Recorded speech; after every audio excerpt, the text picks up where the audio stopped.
Voilà, voilà. Bon. Il est déjà 8 heures du soir.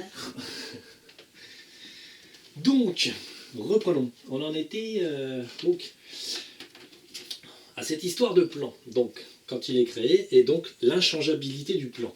Donc les synchronicités, en fait, qui n'en sont pas réellement. Le fait que vous pensiez qu'il y ait des synchronicités, c'est tout simplement parce que vous y prêtez attention, donc vous percevez le plan, les petits détails du plan. Tout d'un coup, vous avez des intuitions sur le plan. Et donc, je me suis amusé à faire attention à tous ces petits événements.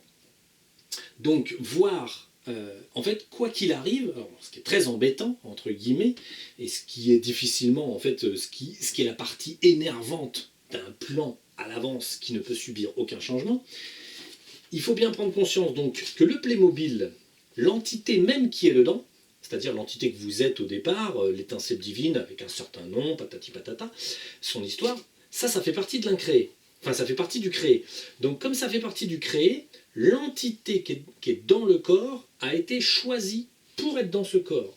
Le scénario s'impose dans tout le créé jusqu'à la 3D. Et en fait, donc, le Playmobil et sa destinée ont une destinée bien particulière. L'entité qui habite le Playmobil est compris dans cette destinée. Il a aussi l'obligation de vivre ce point de détail, cette vie, cet instant. On va dire le plan concerne précisément, à la seconde près aussi, tous les petits gars. Hein. Que vous soyez mort, que vous soyez là ou là, c'est prévu, au millimètre. Il n'y a pas de « Ah bah oui, mais peut-être tu t'es un peu trompé, t'es là ou t'es là ». Non, non. Chaque chose à sa place, chaque événement à sa place. Tout ce qu'on a d'effet qui était noir, c'est la source qui l'a créé, tout simplement, parce que c'est de l'expérience. Pour la source, il n'y a pas de mauvaise expérience. Il n'y a que des expériences. Le bien et le mal n'existent pas. Démurge est simplement un outil. Il est là en tant qu'outil. Il facilite le fait de faire des trucs de travers, tout simplement. Voilà, c'est l'outil. Ensuite, la source, dans le concept des religions qu'elle invente au fur et à mesure, la source se met du côté je suis Dieu, je suis le créateur, je suis toute blanc, toute. En fait, c'est pas du tout le cas. La source crée, on va créer sur toutes ces dimensions-là, et en fait, tout ce qui est, on va dire, horrible, c'est la source qui le met sur pied. Tout ce qui est merveilleux, c'est la source qui le met sur pied. Tout ce qui est désagréable, c'est la source. Tout ce qui est agréable, c'est la source. À tel point que si on commence à donc scruter les petits moments de sa propre existence, on va s'apercevoir qu'on ne peut pas aller contre un mot.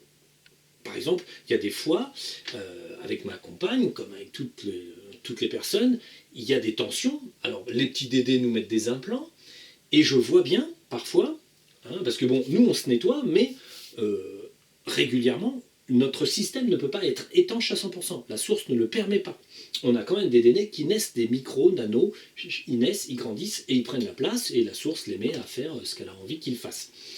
Donc, si on a des mots plus hauts que l'autre, c'est toujours selon certaines faiblesses de l'un ou l'autre qui ont été prévues, et en fait, il n'y a pas moyen d'échapper. Il n'y a pas moyen d'échapper à une parole de dite, un acte de fait. Il n'y a pas moyen d'y échapper. Après, ça se loge dans les événements, on va dire, des événements impossibles. Je fais de la soudure, il y a une petite boulette qui me saute dans le pied, entre la chaussure et le talon, et il faut que la boulette ait la synchronicité de sauter, alors que je suis quand même un certain... Hein, je soude devant moi, je ne soude pas derrière moi, je suis en train de souder une pièce, une petite boulette saute, et c'est une boulette d'acier chaud, elle saute et elle tombe juste à un endroit précisément. Ça n'est pas... elle n'a pas rebondi sur la chaussure, non, non, elle s'est débrouillée pour hop, zip, sauter au bon endroit, pour me brûler un petit peu le talon. On va dire, la source n'a que ça à foutre. Disons que la source en ce moment dans ma vie essaye de me prouver qu'elle a que ça à foutre, effectivement, de me faire chier. Donc du coup, là, en ce moment, c'est la série de il faut tout réparer, il faut tout refaire 10 fois, il faut tout. Donc, et si on regarde, c'est pas que du DD. Évidemment, à chaque exaction, la source utilise un DD.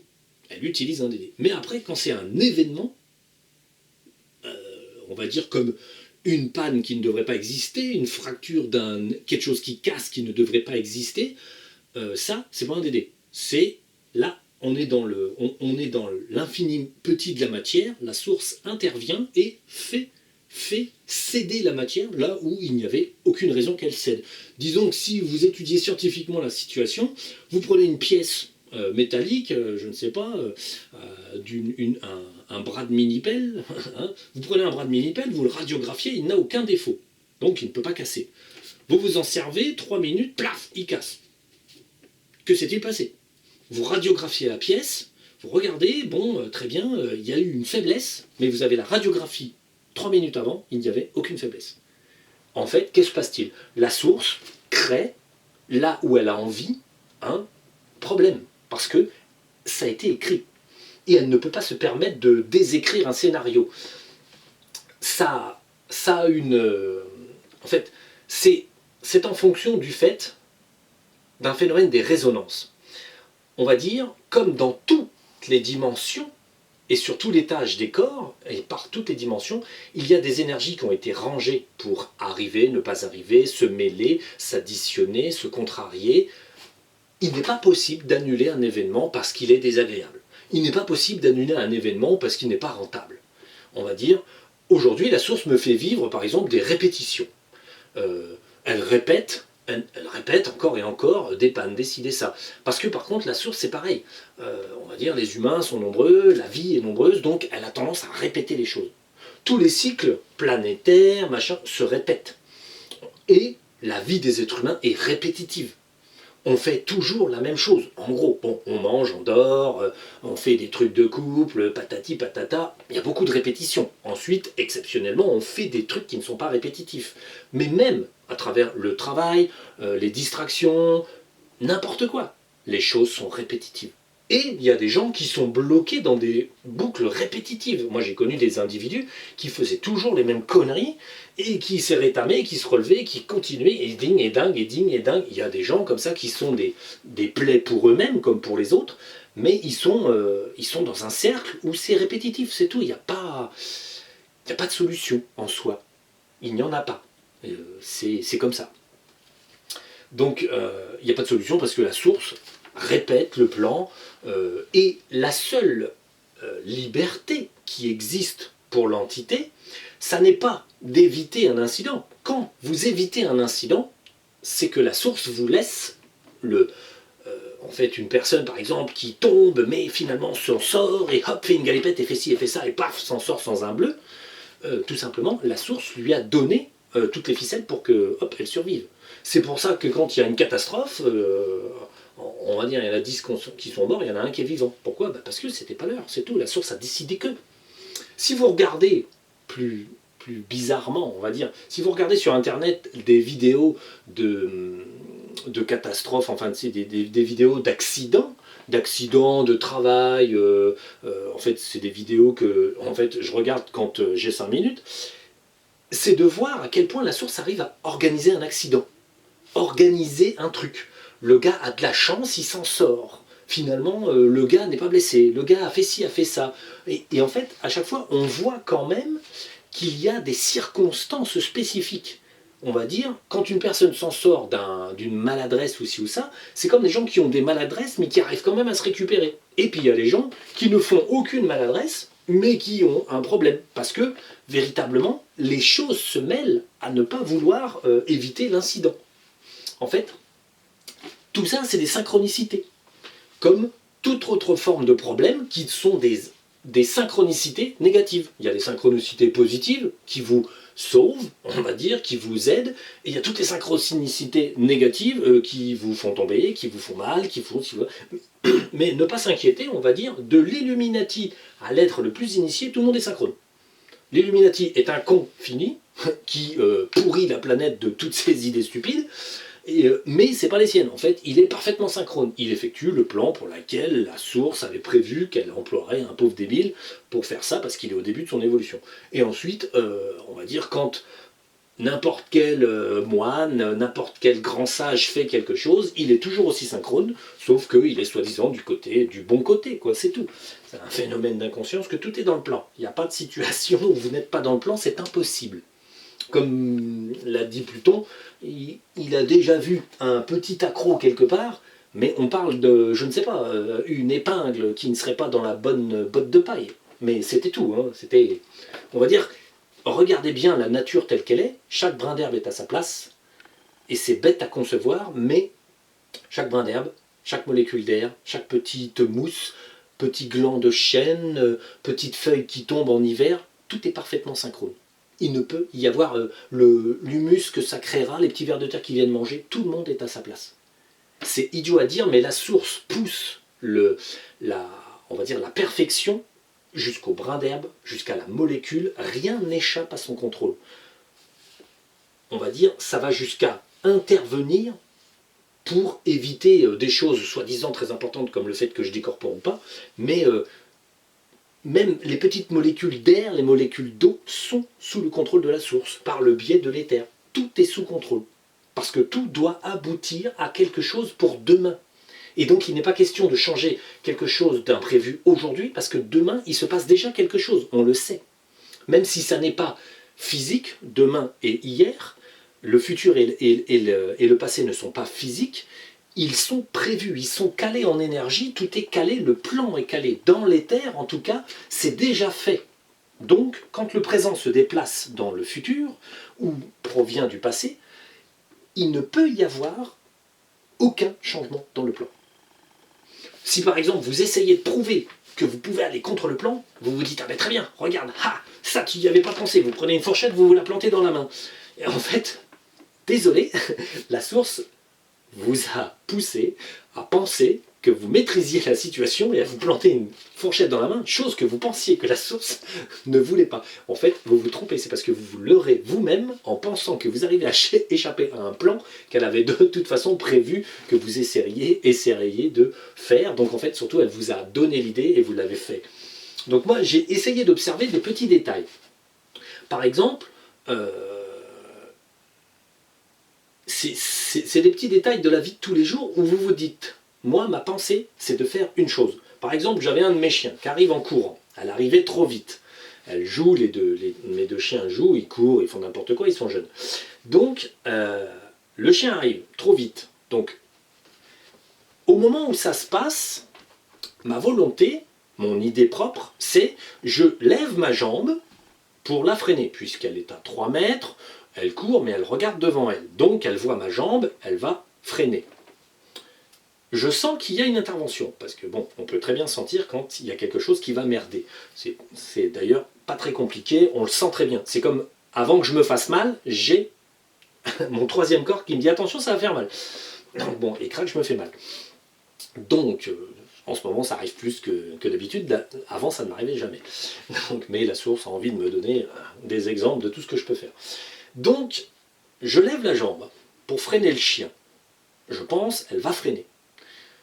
Le chien ne regarde pas, avance sur la même direction et synchrone, parfaitement synchrone, il tape ma jambe avec sa truffe. Donc, elle s'est fait un peu mal à la truffe, rien de grave, mais potentiellement, c'était peut-être facteur on va dire, de créer des histoires, parce que le pauvre chien s'est fait bobo, hein. Les filles, elles n'aiment pas quand on fait mal au chien, et là, c'était pas volontaire. Pour moi, quand j'ai émis la pensée, j'ai pensé, le chien va freiner. À un moment donné, après, une fraction de seconde après, j'ai senti qu'il allait se passer quelque chose. J'ai senti l'intervention du Dédé. Il y a un Dédé, tout simplement, qui a fait en sorte que le chien ne regarde pas devant lui, ou ne voit rien. Donc le chien n'a pas freiné, n'a pas réagi, il a foncé, tête baissée sur la jambe. Il s'est cogné, ça lui a pas fait très mal, c'est pas très grave. Mais, après, moi j'ai été voir dans l'éther, parce que j'ai ressenti un truc. Donc, j'ai pu voir l'intervention du petit Dédé, qui fait ci, qui fait ça. On va dire, la leçon à en tirer, c'est que de toute façon, au moment où j'ai levé la jambe, j'ai senti qu'il allait se passer quelque chose qui ne fallait pas. Mais je n'ai pas pu aller à l'inverse. Quand je dis quelque chose de désagréable à ma copine parce qu'il y a un Dédé qui prend le contrôle une fraction de seconde, je n'ai pas envie forcément de dire certaines choses, et pourtant ça sort. Parce que dans le scénario, les vibrations du son devaient absolument s'organiser quelque part. Donc, je ne peux pas faire contre. Je suis obligé d'être un con à un moment donné, parce que je n'ai pas le choix. La source prévoit nos vies, prévoit nos bons côtés, nos mauvais côtés, et le scénario. Et peu importe ce que vous en pensez. La seule chose qui vous reste, c'est de constater le scénario. Un individu peut, le petit Playmobil, va faire ce qu'il a à faire. Le Playmobil est entièrement sous contrôle de la source. Par contre, la conscience, l'individu qui est dans le Playmobil, l'entité, peut finalement, sans pouvoir y faire quoi que ce soit, analyser les choses. Quand quelque chose va arriver, quand je vais me faire mal, je le sens. Mais c'est une fraction de seconde avant que je me fasse mal, je sens qu'il y a quelque chose qui va merder, mais quoi? Et paf, je me fais mal. Je me fais des trucs improbables, qui ne m'arrivent jamais. Mais pourtant, je le fais. Parce qu'en fait, ça me permet d'analyser le déroulé. Je ne prévois pas un geste, je ne veux pas faire un geste, je ça, mais pourtant ça arrive. Tous les gestes soi-disant maladroits que vous faites. Dans chaque geste maladroit, il y a un DD. Chaque geste. Quand on appelle quelqu'un une main de beurre ou un truc comme ça, c'est simplement qu'il y a un DD qui gère ses mains de beurre et qui, hop, lui fait lâcher. Et hop, et hop, et hop, et hop. Encore, et encore, et encore. Chaque action entraînant une énergie négative, une engueulade, un ci ou un ça, est, on va dire, commandée par un DD. Donc le DD intervient, a l'impression que c'est lui qui fait les choses, alors qu'en fait il fait partie du plan intégralement, il a été prévu, il a été mis là, tout est synchrone. Le seul problème, c'est qu'en fait, on ne peut donc pas intervenir sur sa courbe de vie. De tout le temps qu'on passe d'ailleurs sur Terre ou qu'on passe là, on ne peut rien faire de plus ou de moins que ce que la science a prévu. À tel point que ces derniers temps, une fois qu'on a eu élargi un peu le concept ici, il y a un petit jardinier, il était en fuite. Donc on passe à un moment donné, et le méchanger il nous dit « Ah non, non, mais là je suis occupé, il faut que j'aille faire un truc et tout. » Alors je dis à Marion, qu'est-ce qu'il fait là? Il a l'air bien pressé. Je dis donc à ma copine, je lui dis regarde ce qu'il fait. Elle me dit je sais pas, il court après un jardinier, là, il a l'air de l'amener chez Pallium, là. Il dit c'est bizarre, il semble qu'il soit en fuite. En fait, là, le petit truc qu'on avait refait, enfin, l'élargissement et tout, a permis à ce jardinier de se dire, à un moment donné, j'en ai marre. Je me fais chier, j'avance pas, ça fait des milliers d'années qu'on est là, qu'on bouine, je me casse. Je retourne sur Paris-Estiran. Le gars, de l'astral supérieur, de Patra, il s'est dit, bon, allez, moi, je prends la tangente, je repars sur Paris-Estiran, je me réincarnerai là-bas, ils me font chier avec leur monde de merde, je me casse. Le gars commence à s'en aller, et du coup, Monsieur Pallium, l'administrateur local, a été contacté par le messager qui dit « Ouh là là, on a un électron libre là, qui prend des libertés ». Donc Monsieur Pallium a été appelé pour téléphoner à la source pour savoir, dites donc, lui, il a l'autorisation de partir, est-ce que sa démarche de rentrer sur Paris-Estiran, c'est du prévu par la source ou c'est une initiative genre personnelle qui n'aboutira pas. En fait, le pauvre gars s'est fait refouler, dans le sens où Pallium n'avait pas le droit de le laisser passer, entre guillemets.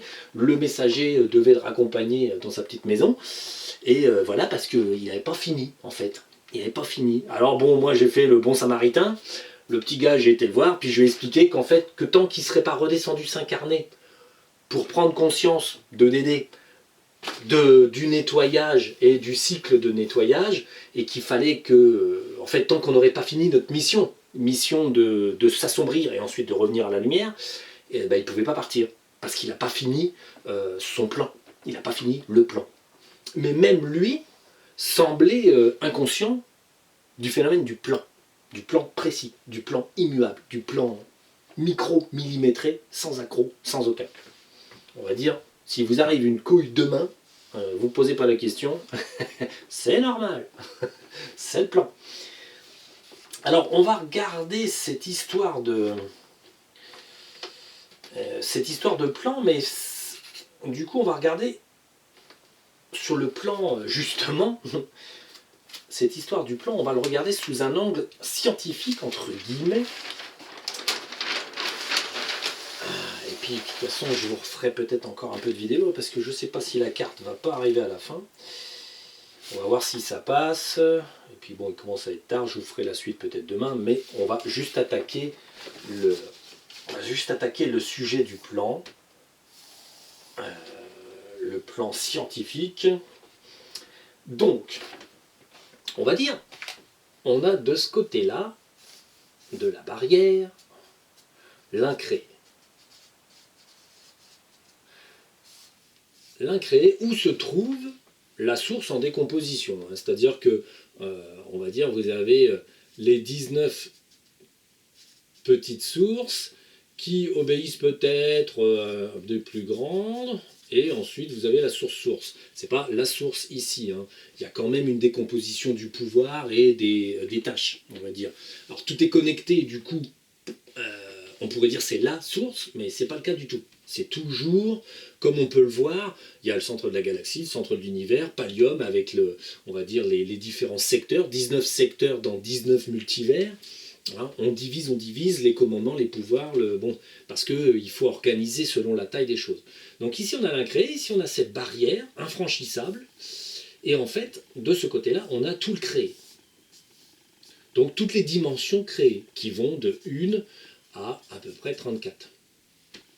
Alors, sachant que nous, justement, à propos des dimensions, à un moment donné, on s'est dit, on avait déjà plié tout un tas de... On avait plié de tout un tas de dimensions, mondes parallèles, machin truc, parce qu'il y en avait beaucoup trop. En fait, il semblait qu'il y ait des milliers de mondes parallèles, donc à un moment donné, on a tout réduit, hop, on en a viré. Et puis ensuite, ça me paraissait encore imprécis sur la définition. Les dimensions, on dit dimension, il faut dire fréquence dimensionnelle. Hein. C'est des de 1 à 34, on va dire, c'est prenez un bouton, vous tournez la fréquence dimensionnelle. Vous êtes dans une fréquence qui augmente et une dimension qui, quelque part, s'allège. Plus vous augmentez en fréquence, plus vous vous allégez en masse. En masse et en poids, en molécules, en tout ce que vous voulez, il en reste de moins en moins, quoi. On va dire que la première dimension, c'est la pierre, la dernière, c'est le subéther. Donc, ici, on a la 3, la Terre. Donc, dans les fréquences dimensionnelles, en fait, il y avait les mondes parallèles et les dimensions supérieures. Donc là, nous, quand parfois on fait du nettoyage par là, on va dans toutes les dimensions, on envoie des dragons dans toutes les dimensions, dans toutes les fréquences dimensionnelles, par étage, et je dis aux dragons de ramasser, par exemple, tous les DD, chefs, qui se prennent pour des grands chefs, et me virer tout ça. Bon, on passe comme ça des coups de balai réguliers pour que ça évite de faire des conneries. Sachant que DD lui-même a tendance à toujours nous refabriquer, chose qui était avant à plus d'1 millier d'exemplaires, DD avait tendance à nous refabriquer des mondes parallèles. En fait, je m'étais dit, mais pourquoi il y en a tant? Il semblait, après on a détruit tous les mondes parallèles que DD avait inventés, et qu'il avait rajoutés en fait à l'infini, et qui se connectaient tous les uns dans les autres, et qui permettaient de grossir ses troupes. En fait, ça lui faisait des mondes imaginaires, entre guillemets, dans lesquels il pouvait balancer des troupes, et c'était plus pratique pour attaquer. Donc, à un moment donné, on lui a replié tous ces mondes parallèles, mais il est toujours en tentative de nous en créer un, on va dire ici, enfin pas dans la 34e dimension, mais il essaye de nous faire un parallèle de plus.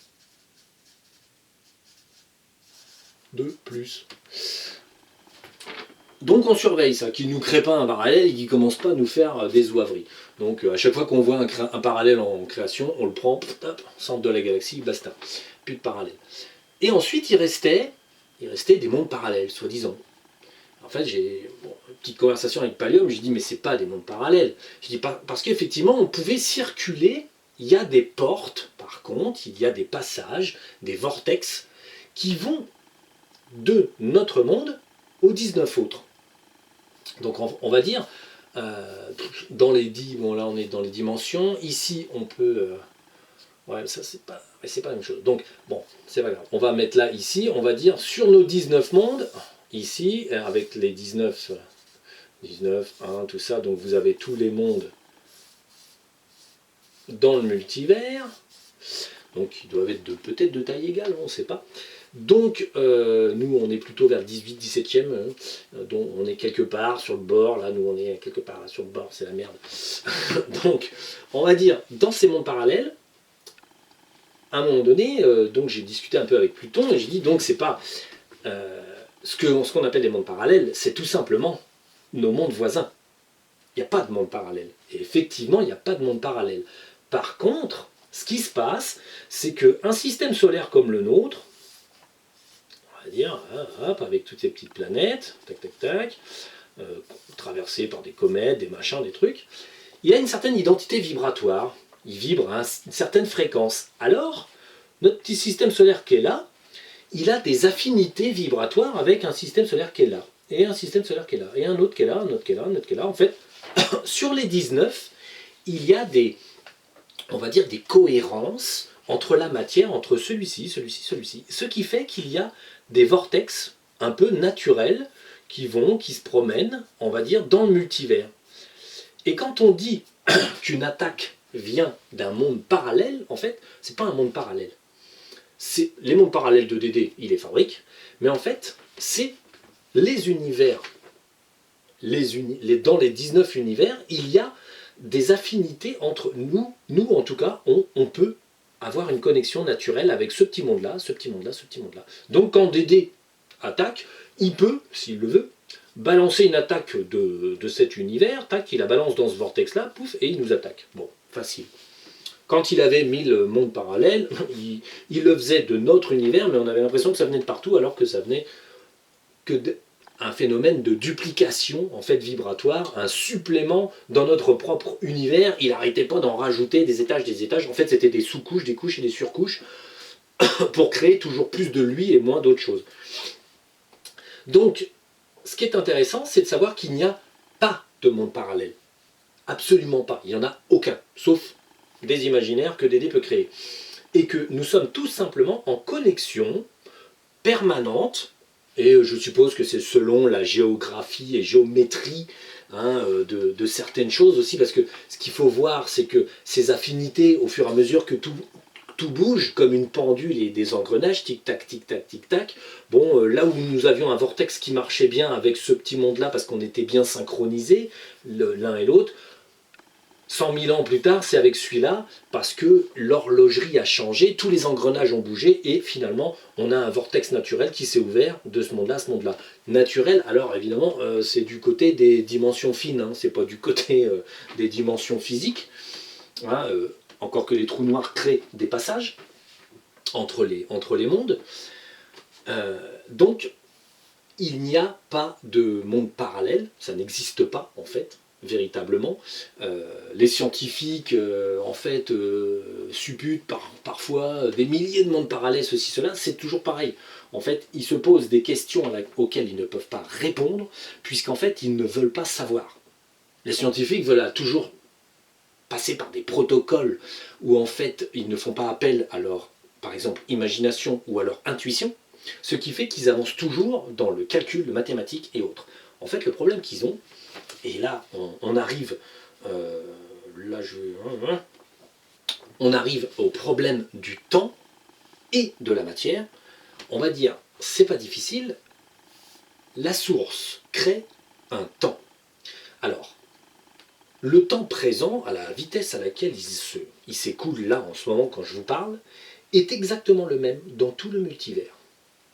Parce que quand un jardinier de la Terre, par ici, prend son vaisseau, allume les turbines à faire un vortex et à venir chez nous, en passant par la 5e, la 6e ou la 7e dimension, quand ils ouvrent un vortex dans l'espace-temps, en fait, ils vont de la 3, en fait, ils passent au moins par la 5, minimum. Donc en fait, ils sont dans la 3e dimension, ils ouvrent un petit vortex, ils passent par la 5, et ensuite, ils sont dans un autre coin de l'univers, et ils reviennent en 3D. Les jardiniers de la Terre ne partent pas, ils peuvent être là à peu près en l'espace de 3 minutes. Si ça les chantait, un jardinier de la Terre, il prend son vaisseau, il fait ses petits programmes, il s'assoit, il y pense, paf, il passe dans son vortex, il arrive chez nous.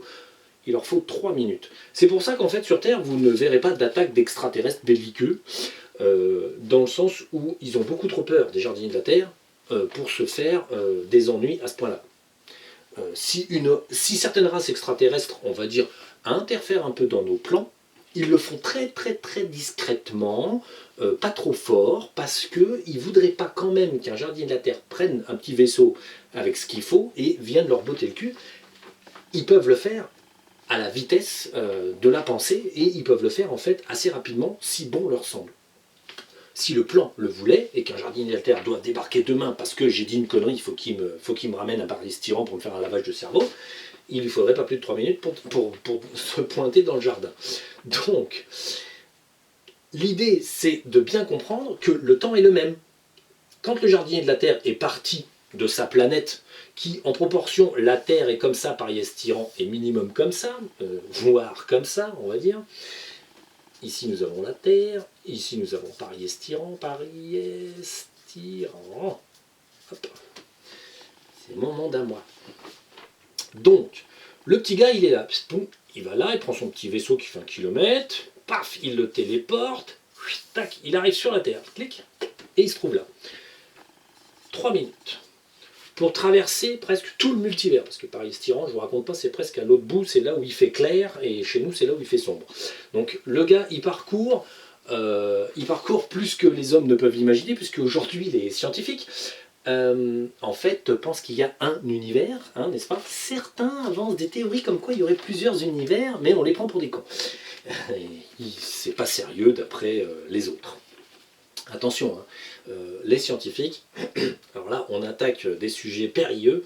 Pour les scientifiques, notre univers, attention, et c'est la base en ce moment de penser, notre univers est plat. Bon allez, on fait une petite épaisseur hein, quand même, parce que bon, c'est quand même des scientifiques peut-être moins cons les uns que les autres, et puis on a, mettons, le centre de notre univers, puis notre galaxie qui est par là. Donc notre univers, pour eux, fait genre 13,6 milliards d'années-lumière, hein. Années-lumière, bon très bien, complètement ridicule. Alors nos scientifiques ils sont là, sur Terre, là, vous voyez, là le tout petit point c'est eux. Et ils pensent qu'avec leur merde de technologie, là, ils peuvent commencer à causer de « Ah oui, non mais l'univers il est grand comme ça, on a fait des calculs, 1 plus 1 est égal à 3, et paf, ça fait 13,6 milliards d'années-lumière. » Déjà quand j'ai posé la question au centre de la galaxie, je dis quel âge t'as ? Le centre de la galaxie devrait ne pas